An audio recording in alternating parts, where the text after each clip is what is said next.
다들 안녕하세요. 프로토 91회차 토신 정보방 환급 인증합니다. 당첨금은 세후 금액인 거 알고 계시죠? 다들 아시겠지만 한 경기 취소되어 당첨금이 반토막 났지만 그래도 당첨 모두 축하드리며 오늘 경기도 분석 시작해보겠습니다.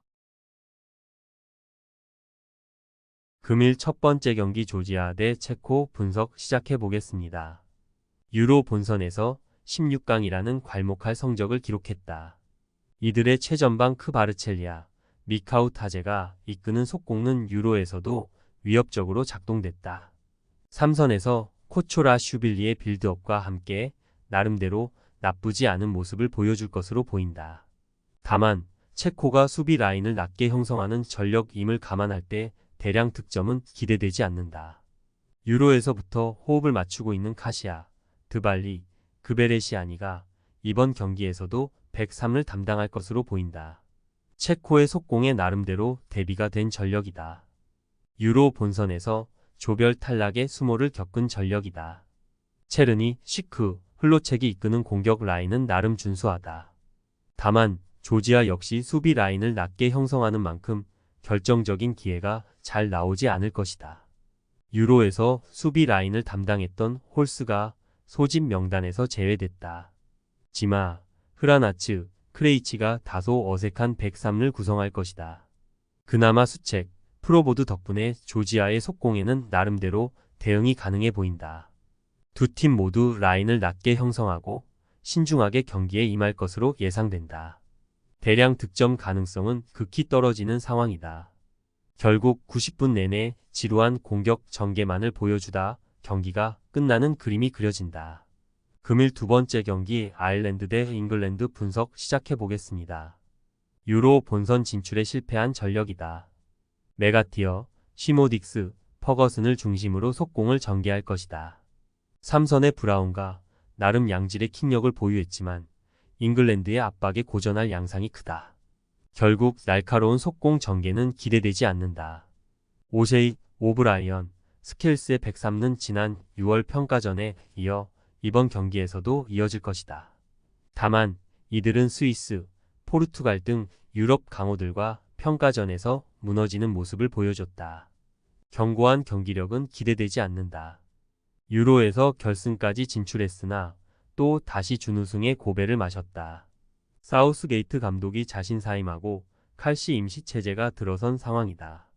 그릴리시, 케인, 사카을 중심으로 지공을 전개할 것이다. 다만 벨링엄, 포든 등 주요 3선 자원들이 결장하며 라이스, 갤러거, 마이누가 중원을 구성할 것이다. 활동량을 투철하나 창의적인 패스 공급이 어려운 자원들인 만큼 생각보다 공격 전개가 유기적이지는 않을 것이다. 그럼에도 수비 라인은 탄탄하다. 스톤스, 맥과이어, 게이가 103을 구성하며 안정적인 경기력을 선보일 것이다. 아일랜드의 속공에 실점을 허용할 일은 없어 보인다. 잉글랜드의 일방적인 경기가 예상된다. 다만 이들의 3선 조합은 평소보다 날카로운 패스를 공급하기 어려울 것이다. 그럼에도 최전방 3톱의 체급 차이를 통해 승리를 얻어낼 수 있을 것으로 보인다. 금일 세 번째 경기 우크라이나 대 알바니아 분석 시작해 보겠습니다.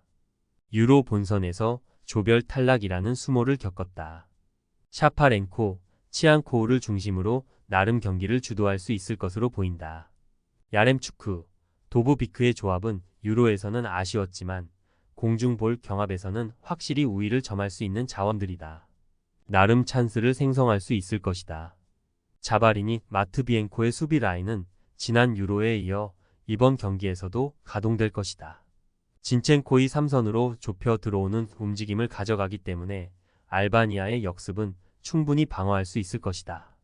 마찬가지로 유로 본선에서 조별 예선 탈락이라는 아쉬운 성적을 기록했다. 아슬라니의 전진 패스를 바탕으로 아사니, 라치, 바이라미를 중심으로 속공을 전개할 것이다. 다만 최전방 마나이의 폼은 회복되지 않는 모양새다. 우크라이나의 수비 밸런스를 상대로 고전할 여지가 상당하다. 유로에서 수비 라인을 담당했던 아에티, 짐시티가 소집 명단에서 제외됐다. 이스마일리, 쿰블라가 새로 수비 라인업을 형성할 것으로 보인다. 조직력이 좋을 수가 없는 상황이다. 우크라이나가 경기를 주도할 수 있을 것이다. 다만 이들의 최전방 라인의 파괴력이 강하지 않은 만큼 대량 득점은 기대되지 않는다. 그럼에도 수비 라인이 엉성한 알바니아를 상대로 신승을 거둘 수 있을 것이다. 금일 네 번째 경기 그리스 대 핀란드 분석 시작해 보겠습니다. 유로 본선 진출에 실패한 전력이다. 새로 부임한 요바노비치 감독의 데뷔 전이다.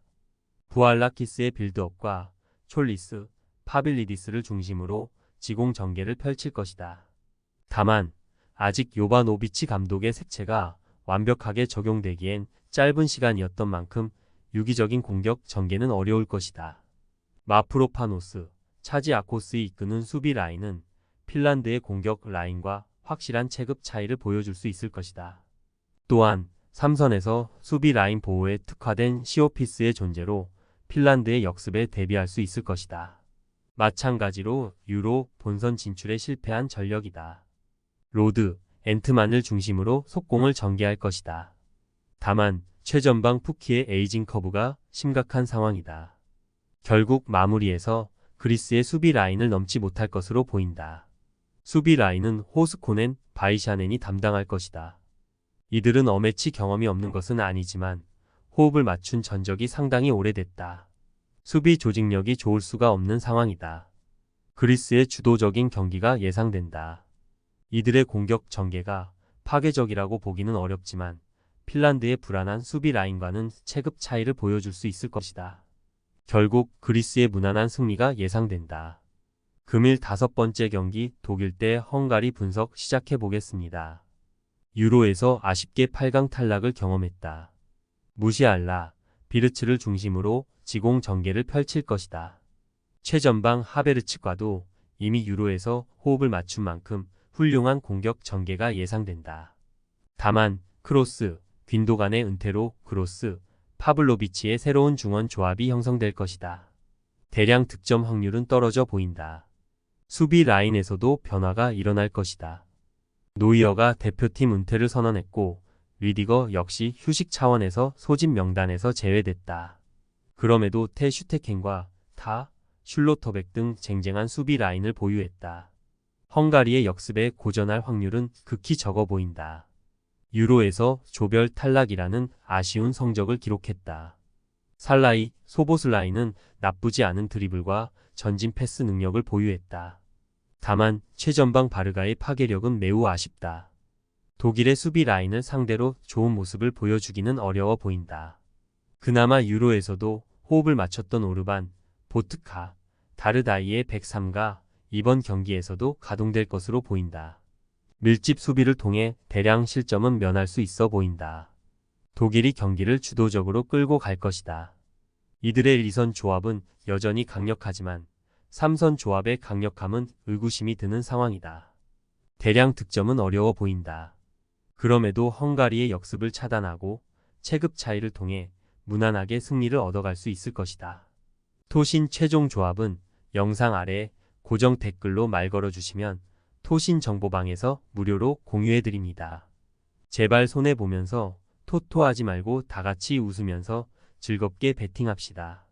함께 하실 분들은 부담 갖지 마시고 편하게 말 걸어주세요.